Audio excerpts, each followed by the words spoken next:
Week 8, day 4. I don't know if you've noticed, but most of these lessons are between 7 and 10 minutes long. Well, the reason for that is so that you've got time to answer the questions and hopefully discuss it. This may be an hour and a half lesson. Maxwell Maltz wrote a book called Psycho-Cybernetics. It's hard for me to even say it, Psycho-Cybernetics. Now, Maltz was a plastic surgeon, world-renowned plastic surgeon. And what his failures taught him was that it didn't matter what you look like on the outside. The only thing that matters is what you look like to yourself on the inside. Your self-image. He could make a beautiful person. He could take a sow's ear and make it silk. He could make a beautiful person out of a disfigured person. But he saw that if you didn't change the self-image, the picture they have of themselves, you didn't change anything. And in his book, Psycho-Cybernetics, he talks about the biggest thing that you have to use is you have to use visualization. He's the one that discovered that the body cannot tell the difference between a real experience and one that's vividly imagined. And he uses the illustrations. There was Major Naismith was a POW in the Vietnam War. And for 7 years, he was in a cell, prisoner of war cell, no exercise, very little food. Obviously, when he came out, he was not nearly as healthy as he had been before he went in. And the first thing he did when he got out, he went to play golf. He loved to play golf. So when he got back to the United States, he went and played on his home course, and he shot 74. That's good golf. That's what I shoot on 9 holes. He did it on 18. Now, Naismith had never broken 90 on that course before. And you say, are you telling me after 7 years in a prisoner of war camp, he came out on a golf course and shot a 74? Yes, I am. And when everybody asked him, they said, how do you do that? He said, it's easy. I played golf every day I was in that camp. He said, at first I almost went crazy because I was just feeling sorry for himself and going crazy. He said, then I decided I was going to start playing golf every day. He said, so I would lay in that cell and I would see the dew on the ground. I would see the ball on the tee. I would watch the drive go right down the middle of the fairway. I would see the chip shot that got within about 3 foot of the hole, and I would see the perfect putt. I would get on the par 3 and I would see the drive off of the tee and it would land right on the green. He did that for 7 years. So when he got on that golf course, he really didn't realize he had never done it.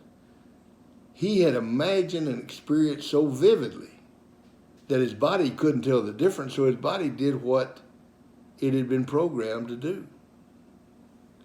Maltz talks about in his book an experiment done with free throws, basketball free throws.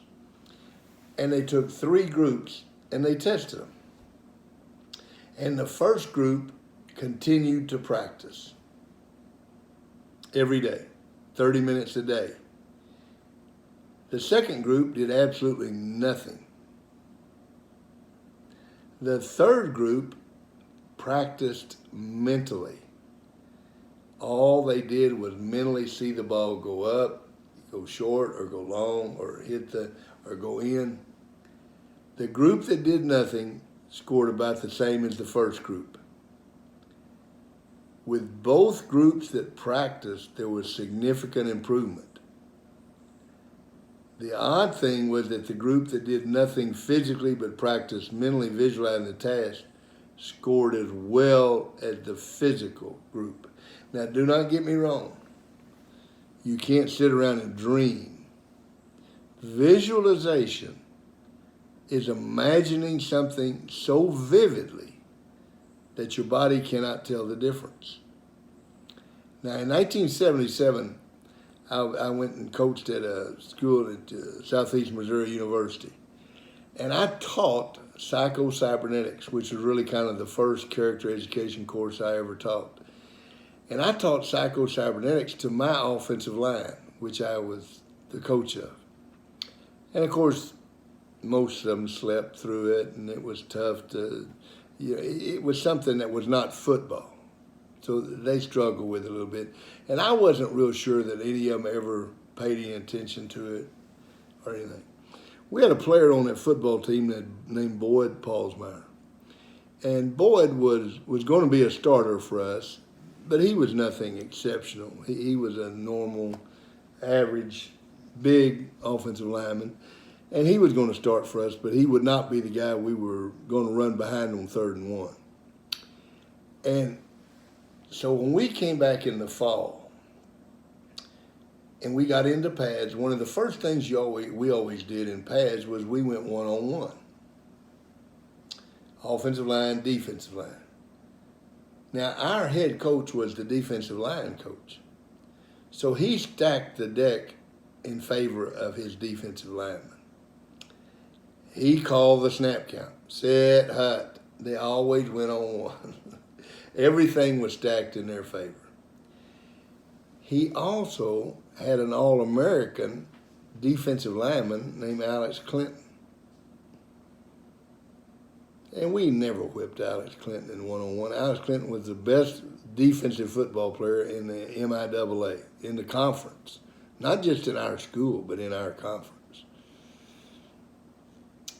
So we lined up to do one-on-one, and Alex, of course, jumped up at the front, and Boyd Paulsmeyer jumped in there in front of him. And I thought, good, we'll get this over with, and then we'll start winning some. Well, I won't go into all the details of rolling the hips and all the things that happen when offensive lines succeed, but Boyd Paulsmeyer came off like a rocket, and he pinned, which means you put him flat on his back, Alex Clinton. And it wasn't any cheering. It was just a collective, and then, of course, it was, well, Alex must have slipped. And of course, Alex gets up and he said, let's go again, let's go. And Boyd said, fine, let's go. He did it again. And again. So when practice is over, like any good coach, I go in and sit down beside Boyd to act like I had something to do with it. And I asked him, how'd you do that? He said, it was easy, coach. I said, really? He said, all summer long, no matter what time I went to bed. He said, if I got to bed at 10 o'clock or if I didn't get home till 2 o'clock in the morning, no matter what I did all the weight workout and all the running that you sent me. I did the physical work. I never shorted myself on that. I did exactly what you wrote on the paper. But every night when I went to bed for 30 minutes, I visualized what I just did. He said, I saw the dew on the ground. I saw you in your shorts. I saw Alex Clinton. I heard Coach Lohr's snap count. I saw myself. I saw my hips roll. I saw me push off the foot that I wasn't going to step with, that I was going to step with the other foot, and I drove off the plant foot. I had my face up, I drove my feet short, choppy steps, and I pinned him. He said, I've done that 1,000 times this summer. I did the same thing that golfer did in that story you told in that book last year. He said, I knew if I could beat Alex Clinton one-on-one, I could beat anybody. Boyd Paulsmeyer went on to be an all-conference offensive lineman. One of the best offensive linemen I ever coached. And it's all because he changed that self-image. He changed the self-respect. He took the art, and it is an art, visualization. I'm not talking about laying there and dreaming about being an All-American. I'm talking about visualizing yourself running the 5K, visualizing yourself bench pressing 100 pounds. I'm talking about visualizing yourself hitting a three-point shot. I'm talking about visualizing yourself giving the speech, making the sale, doing the close. Every single detail. The body cannot tell the difference between a real experience and one that is vividly imagined. Glenn Clark said the most godlike quality we have is our imagination. If you don't like who you are, you can change who you are by imagining who you want to be. Make it a great day.